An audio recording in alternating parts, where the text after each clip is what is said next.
in other countries and in the U.S. History, there have been cases where a short-lived majority has jury-rigged its electoral system in such a way that they can't lose. And even if there's a popular majority against their policies and against their candidates.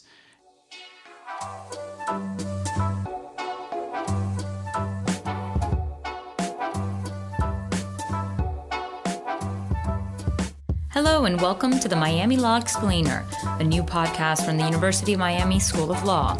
At The Explainer, we take a deep dive into the news of the day, unpacking Supreme Court cases and decisions, sussing out hot political and social issues, and discussing legal matters that are just too interesting to ignore.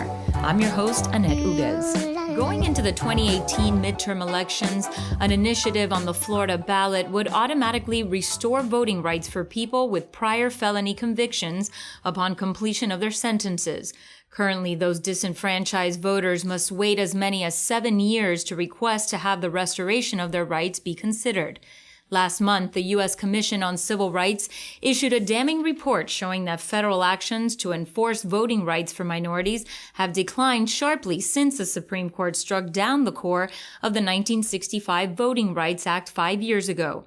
Joining us today are two brilliant professors. Charlton Copeland is the M. Minette Massey Chair in Law and writes about federalism and the Supreme Court's voting rights rulings, as well as the rise of voter fraud as a dimension of racial backlash. Gregory Koger is a political scientist at the College of Arts and Sciences and author of books on filibustering in Congress and legislative parties with Matthew Lebo. Gregory also blogs at Mischiefs of Faction on Vox.com. We've got a lot of ground to cover, from geographical sorting and voter ID laws to the 2013 Holder decision. Let's go to Miami Law Explainer producer Catherine Skip with the conversation. Good morning, gentlemen. Good morning. Good morning. I can't wait to wade in to all things November. Where do we start? The Voting Rights Act and Holder? Sure. Let's start with the Voting Rights Act. First enacted in 1965 as a way for the federal government to finally and conclusively ensure that everyone can vote, especially African Americans in the southern states where they've been disenfranchised for over a century. The Voting Rights Act initially lasted for 5 years. It was reauthorized in 1970, 1975, 1982, and then most recently in 2006. And generally, of course, it was meant to guarantee that everyone can vote. A critical part for this discussion is the pre-clearance section of the Voting Rights Act, which said that any municipality or state which has a history of discrimination or bias must get the approval of the Justice Department for changes in the law or practice which could affect the ability of different racial groups to vote. And that was critical to making sure that the southern states in particular did not try to get around the new 1965 law by enacting different voting restrictions which had not been addressed by the law.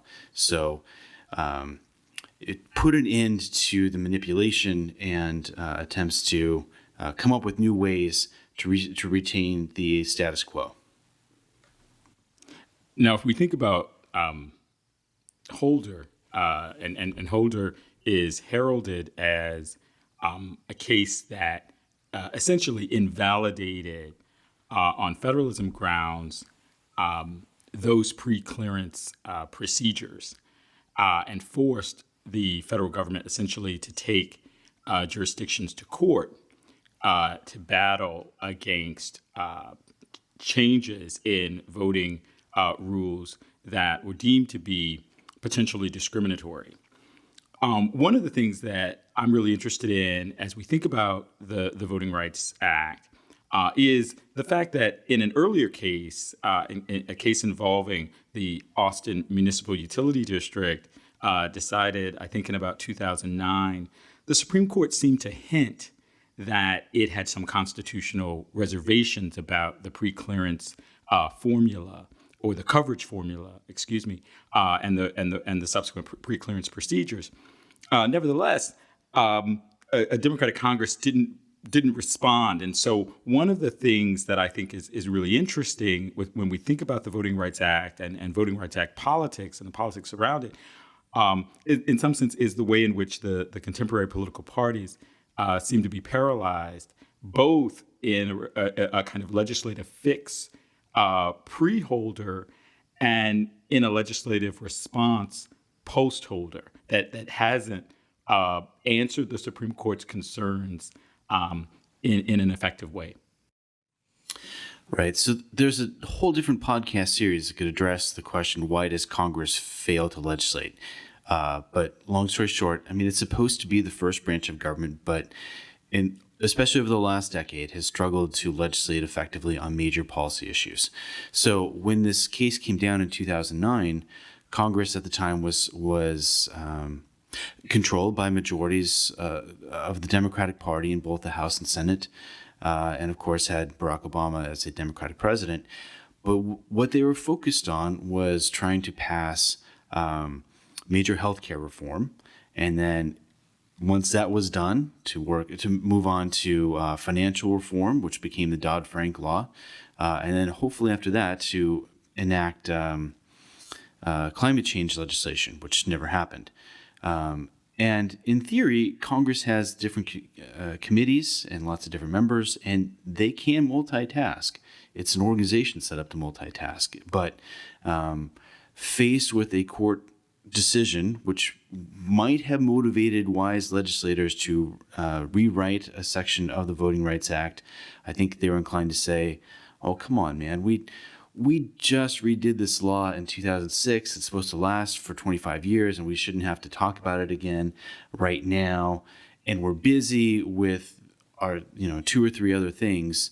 So we don't have the time, and especially we don't have the energy to get back into the politics of race and equality when we're trying to pass these major laws. Last thing. And then in 2010, the Republicans took over the House of Representatives. That is, it gained a majority. And after that, it would have been extremely difficult to do a voluntary rewrite of the Voting Rights Act in the short term. I think you're absolutely right about that.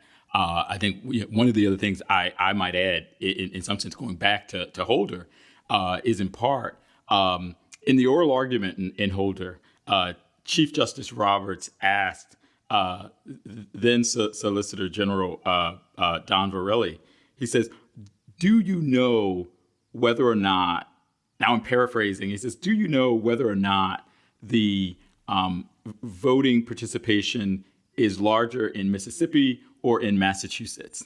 And in some sense, what Chief Justice Roberts was getting at is this notion that the South is forever a set of bad actors in the voting rights discourse, and the North is forever a set of non-bad actors, right? And I think the politics that Greg speaks of is a politics that, in some sense, the Democrats were not willing to sort of pick up and try to enlarge the canvas of potentially bad actors, right? To include states like Ohio, to interrogate Massachusetts. And in some sense, right, when we think about the sorts of critiques that the Chief Justice Roberts and that Justice Scalia also kind of put to the attorneys during oral argument and Holder, it was this question about a kind of regionalized politics. Would the South be marked as this bad actor forever? And as Greg says, right, they had just decided that they were going to extend the Voting Rights Act for 25 years.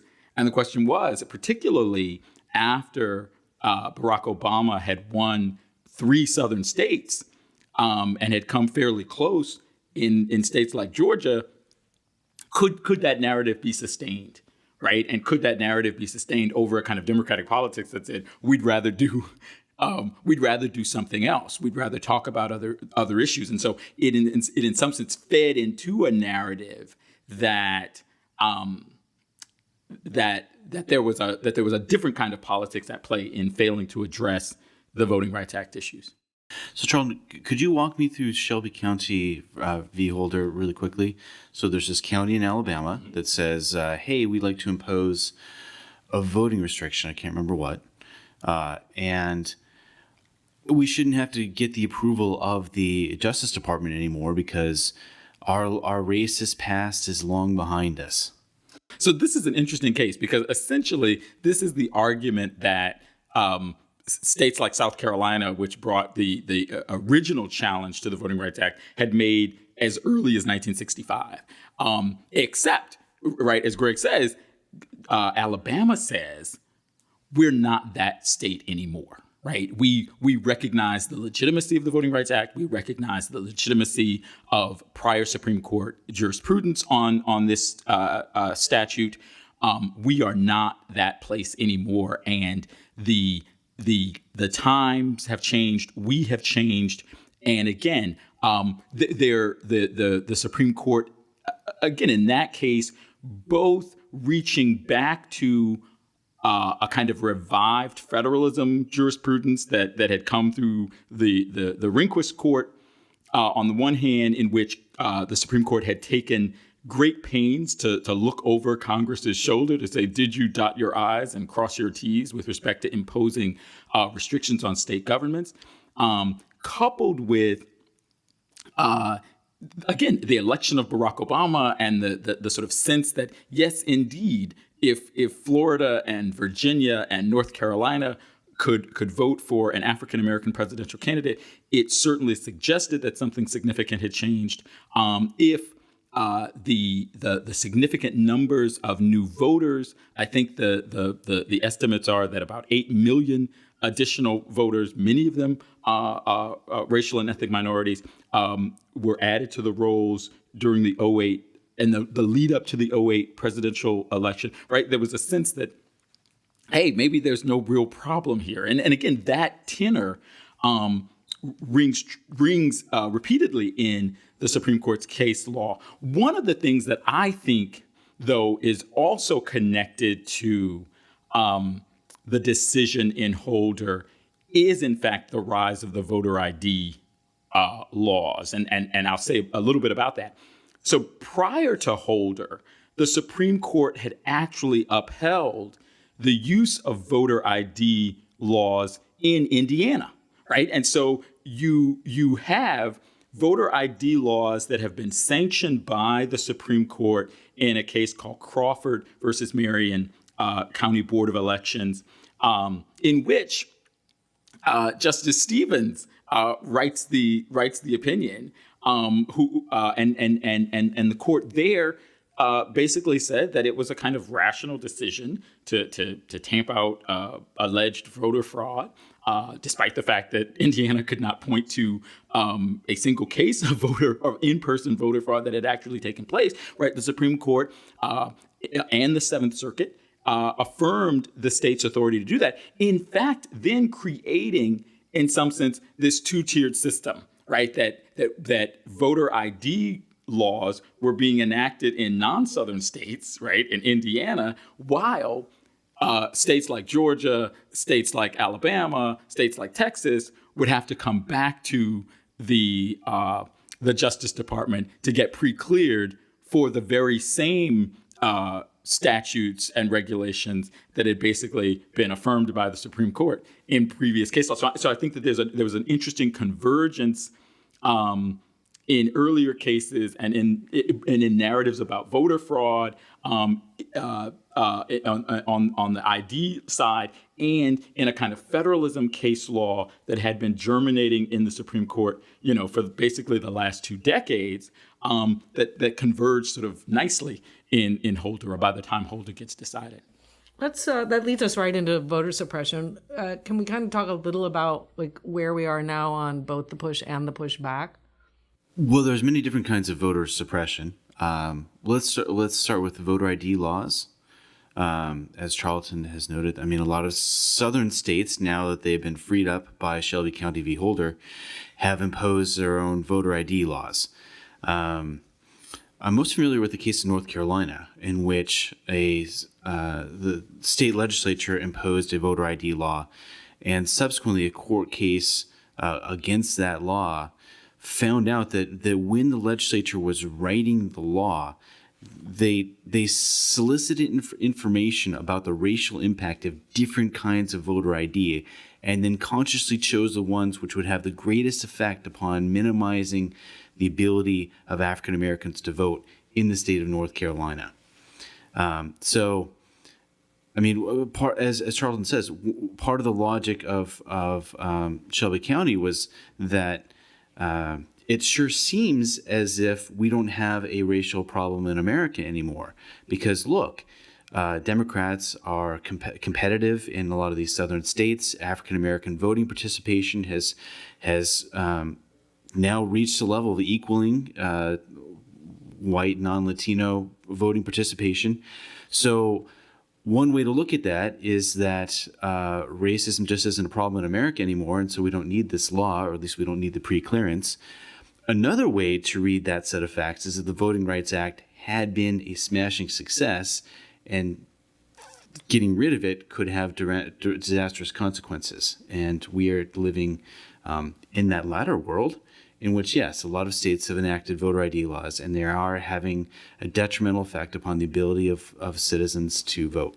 If we think about the fight leading up to what we know as the motor voter law that was enacted in 1993 during the President Clinton's administration. And what's the motor voter law? The motor voter law was a law intended to increase political participation by the citizenry by making it easier for citizens to register to vote. And essentially, they could register to vote at any number of government sites, including departments of motor vehicles, but also, I think, sort of public welfare offices and the like.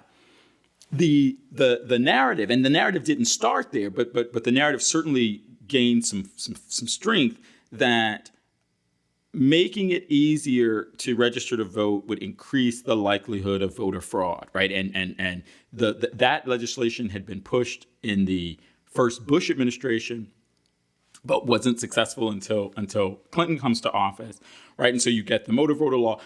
Again, as early as the 80s, there are people writing about and writing in racialized ways about the sort of street money that is walking around in minority communities in Virginia when Doug Wilder was elected governor of Virginia, or in Philadelphia during mayoral races, right? And sort of allegations that the NAACP was paying people in crack cocaine to register folks to vote, right? And so the narrative was in many ways sort of racialized by people who were writing books and who were connected to conservative think tanks and who were connected to conservative sort of causes, right? Like the Federalist Society. If you look back at some of the Federalist Society's national conventions, the list of people who are speaking about voter fraud is a list of a who's who of people who end up in the second Bush administration, and they're there with people who end up in the Bush Justice Department, right? And so the narrative of voter fraud gained some real legitimacy in those years. Again, in the response to the debacle of the 2000 election in Florida and the Help America Vote Act that was subsequently enacted. Again, sort of these themes about voter fraud. And again, the sort of geographic specificity that voter fraud would take place in places like Milwaukee and Philadelphia and St. Louis, right, goes back to this question of a certain kind of racialization of voter fraud in the minds of the wider American public. And so, right, this and again, even in the Supreme Court's case that affirmed voter fraud, right, Justice Stevens sort of picks up on this theme of the possibility of in-person voter fraud as a justification for why states could. That kind of fraud, is that what's behind the amendment for the felon voter rights? I mean, is that the fear that, these terrible people are going to be out voting? Well, there are some. So some instances of voter fraud have in fact been traced back to felons voting, right? Meaning felons who thought they could vote after they had been released from prison, right? And so some of the fewest examples, or the few examples that actually came up when the studies came out to sort of canvass the legitimacy of these allegations. They did come up that felons who again thought they could vote and had registered to vote had actually voted contrary to the law, right? And so, but I think those two things are separate. Another way in which voter ID laws have been racialized, or the notion of voter fraud has been racialized, is the fear that non-citizens, immigrants, might have participated in the voting. So after the 2016 election, President Trump famously suggested, without facts, that 3 million people had voted for Hillary Clinton illegally. That, of course, was a lie. But it was a lie that he took seriously. And so he formed a voting commission soon after he was sworn in as president, headed by Chris Kobach, then the Attorney General of the state of Kansas. Kobach had been one of the foremost advocates for voter ID laws and cracking down on voter fraud. The commission soon collapsed, but he was still the Attorney General of Kansas, now running for governor. And he had a chance to make his case in a court of law. There was a challenge against the voter ID laws in the state of Kansas. And Kobach himself took on this case and argued it in court. He brought in his outside experts, and the argument was completely disproven. The judge rejected it. And that was the best chance for voter ID advocates to make their case, and it was flatly rejected because there just isn't any substance behind the argument that there is massive voter fraud, that there's a major problem of in-person voter fraud that needs to be solved with voter ID laws. Some of the voting rights changes that had been made in states like Georgia, I think maybe in 2005, the staff attorneys at the DOJ in the voting rights section rejected those changes. And those changes those recommendations were overturned by the political appointees within the DOJ, right? And so the bureaucratization of the Voting Rights Act, even pre-Holder, was not immune to a certain kind of manipulation, right? And so when we talk about a kind of important moment that the post-Holder world represents, because it forces the federal government to litigate these questions rather than have a bureaucratic mechanism to stop them, those bureaucratic mechanisms only work where the folks within the DOJ want them to work. Now, again, one of the things that we saw in the first Bush administration, right, the big controversy around the firing of United States attorneys was not unrelated to their refusal in some of these places to bring voter fraud cases. And right, the Inspector General's report sort of said, I think at least in New Mexico and in Missouri, there was some real concern among certain partisans that voter fraud was not being prosecuted vigorously.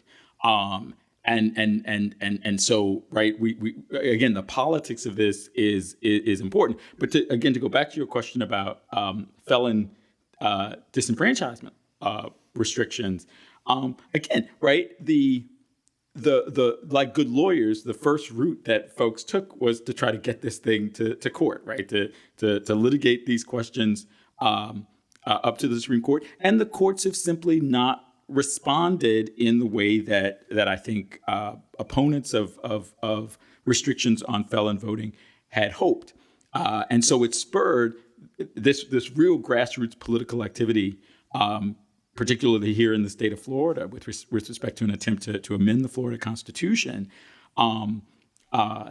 in ways that may have some significant and lasting impact with respect to the Florida electorate. While we're talking about the judiciary and how it's moving the needle, is this a good place to swerve into the last Supreme Court session where we had a gerrymandering case and a voter purging case. Of course, there were actually multiple gerrymandering cases before the Supreme Court. The states of Wisconsin and Pennsylvania had highly partisan, pro-Republican gerrymanders.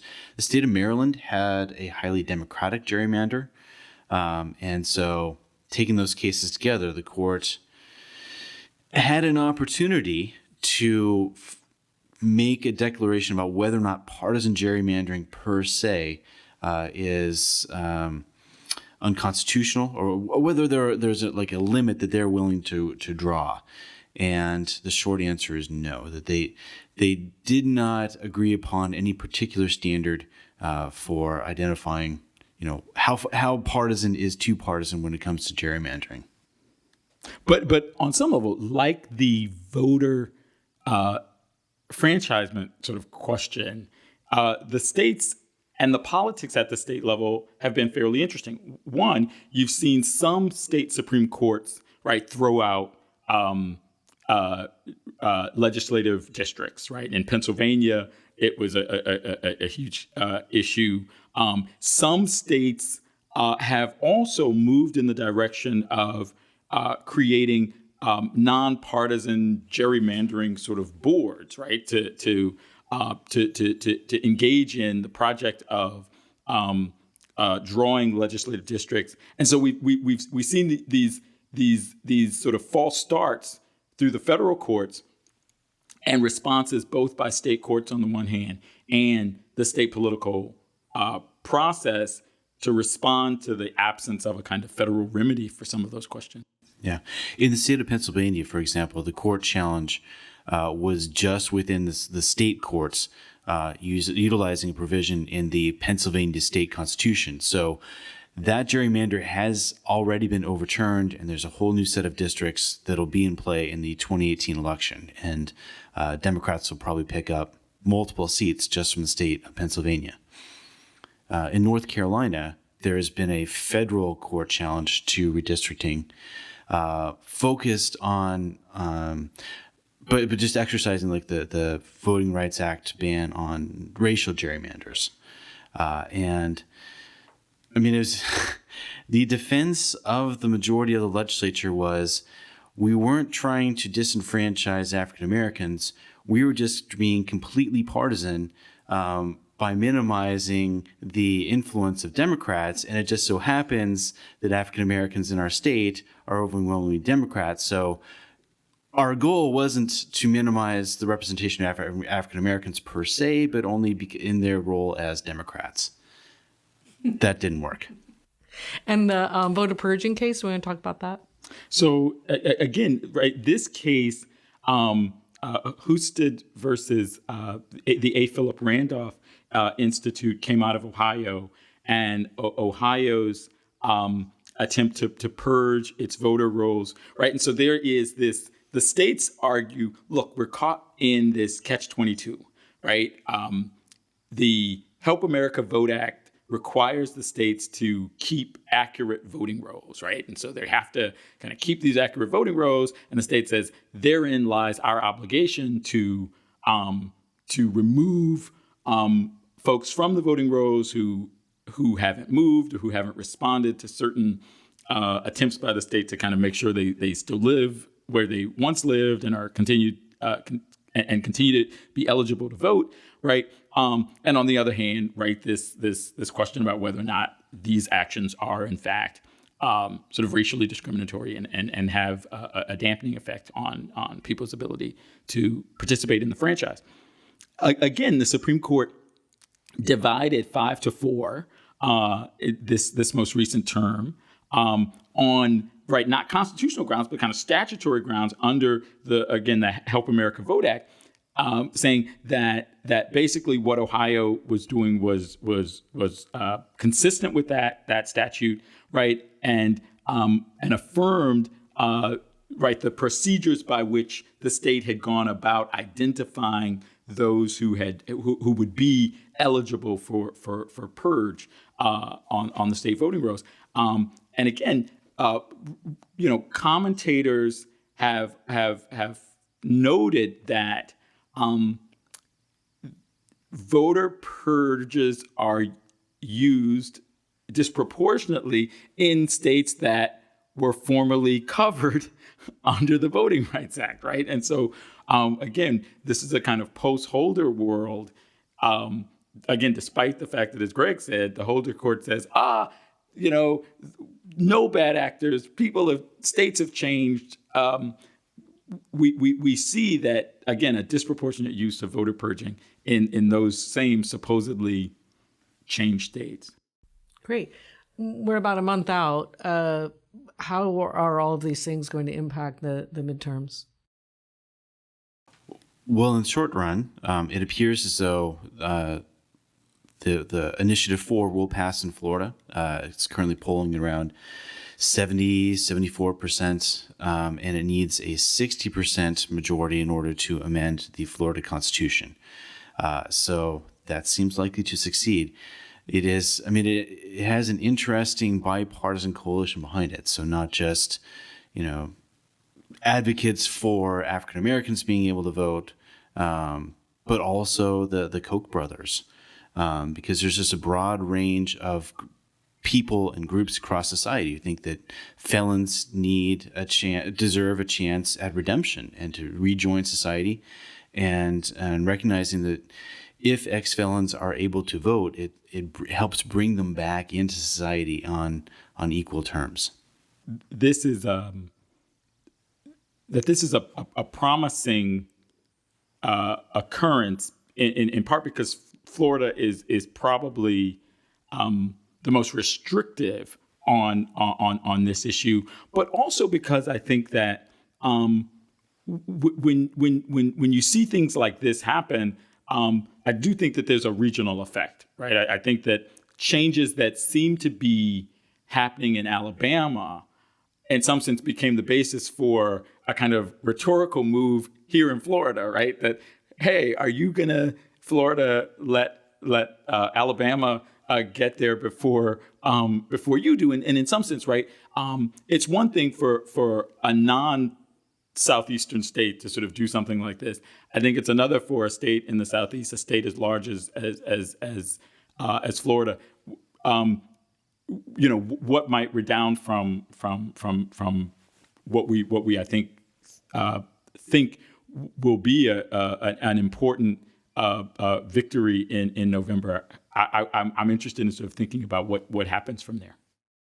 And then nationally, looking at all of these changes in gerrymandering, voting purges, and the things that are ongoing, do you think we're on the way to a clean election, Russian bots notwithstanding?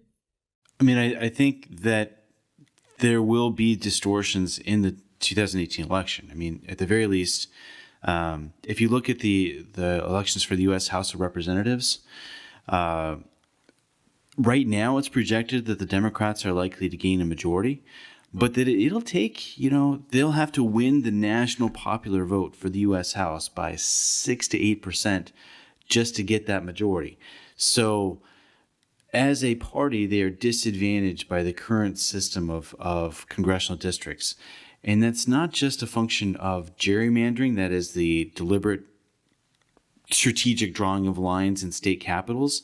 It's also a function of the fact that we draw our basis of representation geographically, and the Democrats are clustered in cities. And so even with nonpartisan commissions, even with the fairest, open-minded legislators you can find, any system of single-member districts is going to underestimate the Democrats' share of the U.S. House.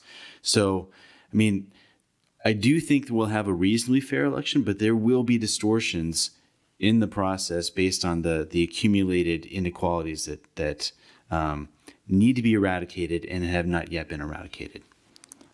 I think what Greg says is absolutely right, and it raises the second potential battleground, and I shouldn't say the second because we're actually there.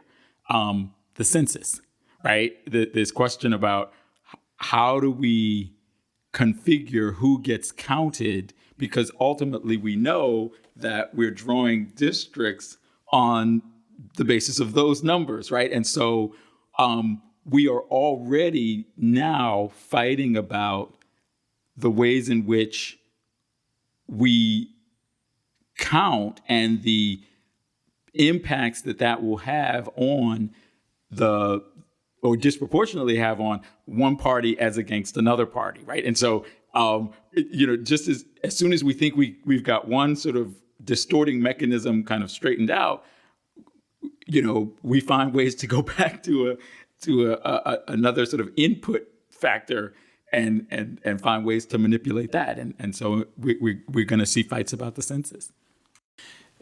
Just broadly, I mean, this is a case where I think Congress does need to pass a law to clean up our national election system. There's a lot of concern in the U.S. since the 2016 election about the future of American democracy, because we look around the world and we see it is possible for democracies to fail. They keep on going through the motions of having elections, but they can, in other countries, and in the U.S. history, there have been cases where a short-lived majority has jury-rigged its electoral system in such a way that they can't lose. And even if there's a popular majority against their policies and against their candidates. And I think national legislation is required to restore a system in which everybody has an equal chance to participate and everyone has an equal chance to win an election. Great. Any final thoughts? I think that those are big thoughts, and so I'm gonna let those be the final thoughts. Great. Thank you so much. Hopefully we'll get back together after the election and look at it again. Thank you. Thank you. Thanks for joining us on another episode of The Explainer. Let us know on Twitter or Facebook how we're doing and who'd you like to hear from on an upcoming show. Next week, we'll be with Tamara Rice-Lave, whose scholarship focuses on sexual misconduct and social policy. We will be unboxing the Kavanaugh nomination process. I'm your host, Annette Uguez, and we'll be back with you soon with another episode featuring legal news you can sink your ears into.